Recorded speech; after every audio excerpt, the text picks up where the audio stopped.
आप सभी का हमारे YouTube चैनल पर हार्दिक स्वागत है। और जरा बच्चों को भी दिखा दीजिए, क्योंकि हम जो वीडियो बना रहे हैं उसमें ज्यादातर छोटा बच्चा गया रहता है और स्कूल का नाम भी लिटिल चंद्र। बहुत लोग समझते हैं कि सिर्फ छोटा ही बच्चा को सर पढ़ाते हैं, ऐसा नहीं है। चलिए आज हम लोग है जो कि पढ़ेंगे टेंस के बारे में। ये टेंस जो पढ़ाया जा रहा है आपको, ये सब दिन काम देगा। हम लोग एक दिन कम से कम इंग्लिश ट्रांसलेशन रखते हैं क्लास, और बाकी ट्रांसलेशन हालांकि हम डेली दे रहे हैं। जो बच्चा नहीं बना पा रहा है उसके लिए हम रखते हैं, और ग्रामर पोर्शन भी कराते हैं। खास करके जब हम ट्यूशन पढ़ाते हैं उसमें तो हम इंग्लिश में कभी ऐसा नहीं करते हैं कि DCJ काइट लिख दिए हो गया। हम उसमें ग्रामर पर ही ध्यान देते हैं, इंग्लिश में और हिंदी में। नवोदय और नेत्रहाट का भी जो बाइक या समरतुल्ला का चला रहे हैं उसमें भी हम हिंदी ग्रामर और सैनिक स्कूल के लिए इंग्लिश ग्रामर जरूर करके पढ़ाते हैं। और आगे के दिनों में जो कंपटीशन में बच्चा बैठेगा, अब इंटर करेगा तो कोई ना कोई बैंक का देगा, ये का देगा, वो का देगा, कोई रेलवे देगा, BPSC देगा, कोई ऐसे। उस बात को भी हम ध्यान में रख के पढ़ाते हैं।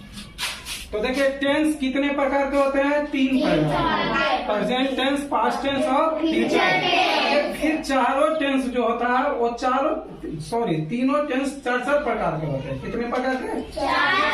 प्रेजेंट भी 4 प्रकार के होंगे, पास्ट भी 4 प्रकार के होंगे, और फ्यूचर भी 4। प्रेजेंट होंगे तो present indefinite, present continuous, present perfect और प्रेजेंट परफेक्ट कंटिन्यूअस। पास्ट उसी प्रकार से बोलिए, past indefinite, past continuous, past perfect, past perfect continuous. Future भी होंगे कितने प्रकार के? 4 प्रकार। फ्यूचर टेंस भी कितने प्रकार के? 3 प्रकार के, और वो सब 4 प्रकार के। फ्यूचर इंडेफिनिट बोलिए, बोलने से भी याद होता है, लिखने से भी याद होता है। Future continuous, future perfect, future perfect. अब हम एक वो को बारी बारी से पढ़ेंगे और ट्रांसलेशन आपको क्लियर करवाएंगे। हालांकि ये भी कई बार पढ़ाए होंगे, वीडियो हम पहली बार बना रहे हैं। अब देखिए प्रेजेंट इंडेफिनिट टेंस का बात किसको हम समझेंगे।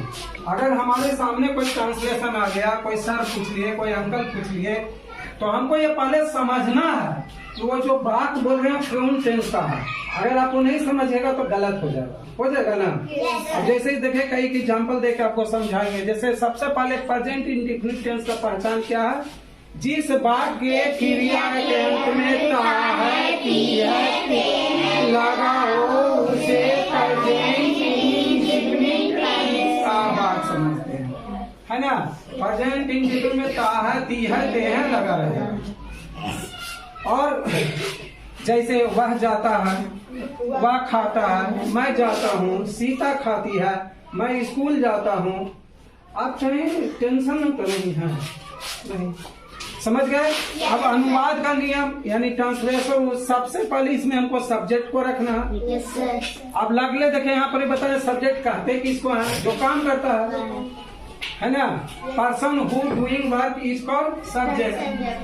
वाक्य में जो भी काम कर रहा है ना, अब तो वो क्या होता है? सब्जेक्ट होता है। अब देखिए कहीं कहीं जानवर भी सब्जेक्ट होता है कि नहीं। जैसे गाय घास खाती है।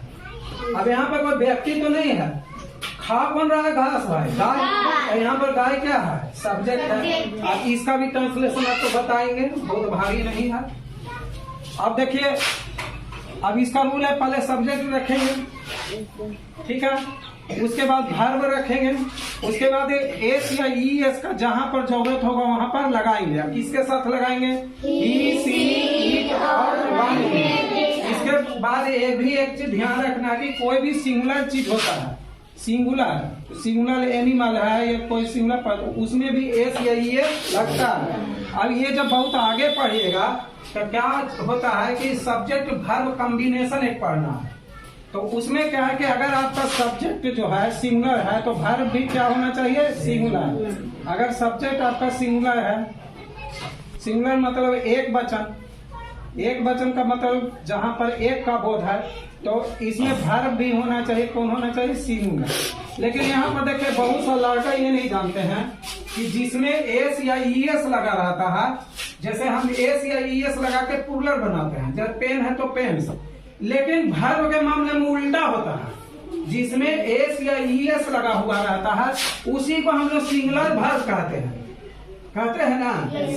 ये बात बड़ा है जो बहुत कम लोग जानते हैं, कम स्टूडेंट में जो बहुत अच्छा से इंग्लिश पढ़ उनको तो आता ही, ऐसे कैसे हम बोले कि नहीं आता, तो आता होगा। ये बात का भी आपको ध्यान देना है कि सिंगुलर वर्ब जिसमें एस या ईएस लगा हुआ रहता है उसको सिंगुलर वर्ब हम लोग कहते हैं, और जिसमें नहीं लगता है, जैसे कि वर्ब क्या है, एक गो और एक इसी का होगा गोज, तब गोज जो होगा यही इसमें सिंगुलर वर्ब होता है, अब वो होता है जो कुछ होता है प्लूरल वर्ब होता है।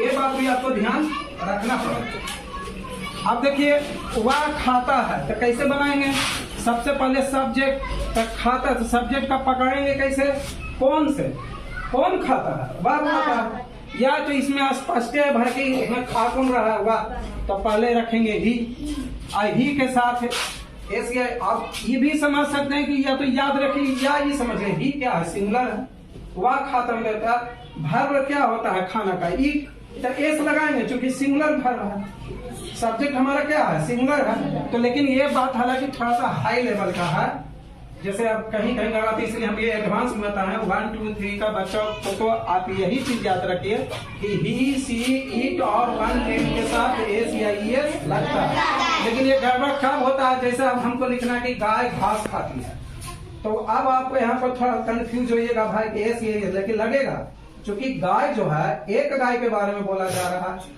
गाय घास खाती है, गाय घास में गाय, तो एक गाय है जो क्या है सिंगुलर है, तो सिंगुलर ही उसके साथ लगेगा, ईट्स लग जाएगा, द काउ ईट्स ग्रास, है ना। इसलिए हम इस बात को बता दिए, हालांकि लेट से ये पढ़ना रहता है, कंपटीशन वाला पढ़ाता है, या बीच में 6 7 8 में जाकर ये बात रहता है, या पहले भी हो कोई बुक में, इस पर कोई बात विवाद नहीं हो।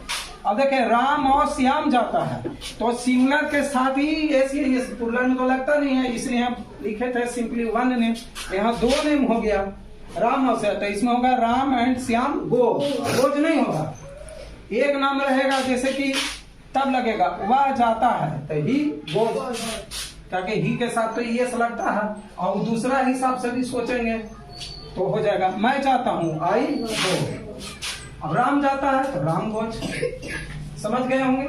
इस प्रकार से आप ये वाला बना सकते हैं। अब वर्ब के बारे में भी बता दिए, all doing verb is called, जिस हिसाब से किसी काम के होने या करने का वर्ब कहते हैं, तो वह खाता है तो खाने का क्रिया हो रहा है, यहाँ पर खाना क्या हो गया वर्ब हो गया। इस प्रकार से आप अगर समझ के बनाइएगा तो आपसे सारा ट्रांसलेशन बन गया। अभी तो एक ही बताए हैं, एक से कैसे बनेगा, लेकिन ताहत वाला।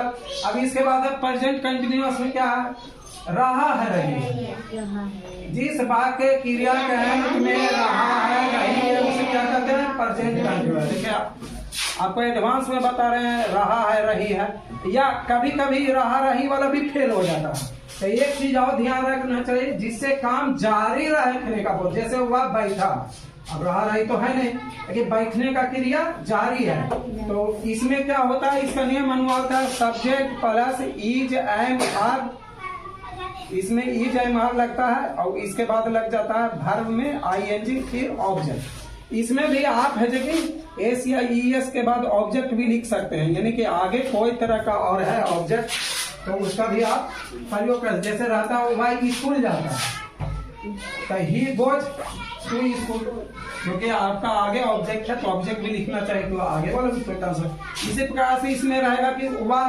बैठा है तो बैठने का रहा नहीं है, लेकिन बैठने का क्रिया जारी है, तो कंटिन्यूअस में ये भी याद रखना चाहिए कि जिससे काम जारी रहने का बोध हो उसे प्रेजेंट कंटिन्यूअस का बात समझते हैं। रहा है रही के अलावा भी ध्यान रखेंगे, जैसे वह बैठा है, बैठने का क्रिया चाहिए तो क्या वह के क्या होगा, पहले सब्जेक्ट ही के साथ क्या लगाते हैं इज, ही इज सीटिंग, और वह बेंच पर बैठा है तो he is seating on the bench.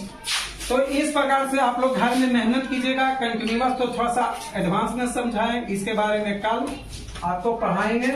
अगर एक सप्ताह में पढ़ाया जाए तो 2 सप्ताह में आपका सारा टेंस खत्म हो जाएगा। तो इसी प्रकार से आप लोग पढ़िए, और जिनके मम्मी पापा और भी जो नानी घर में रहते हैं, नानी घर में अगर नाना नानी मामा मामी या जो भी हैं देख रहे हैं वीडियो, तो सामने आप अपने बच्चों को थोड़ा सा इसको समझा दीजिएगा, ताकि कुछ अगर पॉइंट नहीं समझ में आया तो बच्चों को समझ में आ जाए। अगर आपको हमारा पढ़ाने का अंदाज अच्छा लगता है तो हमारे चैनल को सब्सक्राइब कर दीजिए और एक लाइक दे दीजिए। और भी बच्चों का एडमिशन करवाइए। ट्यूशन भी जहाँ भी जो बच्चे पढ़ते हैं, कहीं भी पढ़िए, अच्छा से पढ़िए, लेकिन जहाँ पढ़ते हैं वहाँ ध्यान दीजिए, वहाँ English grammar, English translation, Hindi व्याकरण की पढ़ाई हो। ऐसे जगह पर ट्यूशन नहीं पढ़िए जहाँ पर राम आम खाता है लिख करके भेज दिया, तो आप आमे खाते रह जाइएगा। बेसिक जहाँ पर अच्छी पढ़ाई होती है वैसा ही स्कूल और उसका ध्यान दीजिए ट्यूशन का। सिर्फ दिखावा पर जाने का आपको लॉस होगा जिंदगी में, तो आप इस प्रकार से पढ़िए, अच्छी तरह से पढ़िए। देखिए जो हम ट्यूशन में पढ़ाते हैं, हम ये नहीं कि प्रचार कर रहे हैं, तो वहाँ पर अच्छा से पढ़ा देते हैं, हिंदी भी पढ़ाते हैं। अधिकतर बच्चों को नॉन प्रोनाउन, भार व्यवहार, प्रीपोजिशन, कंजक्शन, हिंदी इंग्लिश दोनों में याद करवाएं। नाउन कितने प्रकार के होते हैं वो भी पढ़ाएं, प्रोनाउन कितने प्रकार के, सेंटेंस कितने, सारा पढ़ाएं, हिंदी इंग्लिश दोनों में, ताकि बच्चा इंग्लिश में हिंदी ध्यान रहे तो इंग्लिश समझ में आ जाए, इंग्लिश का ध्यान तो पहले हिंदी ही पढ़ा देते हैं ताकि कुछ भी याद रहे। इसलिए यहाँ पर देखिए दोनों में, अब कई चीज का हम बेसिक साइंस का ये सब पढ़ाए हैं तो दोनों में लिखे हैं, ताकि किसी के और भी परिवार के सदस्य अगर कंपटीशन की तैयारी कर रहे होंगे तो उनको भी इसका बेनिफिट मिल जाए। चलिए, ज्यादा और कुछ नहीं, इतना ही समझाना है कि बच्चे लोग अच्छा से पढ़िए और अभिभावक भी ध्यान दीजिए। धन्यवाद।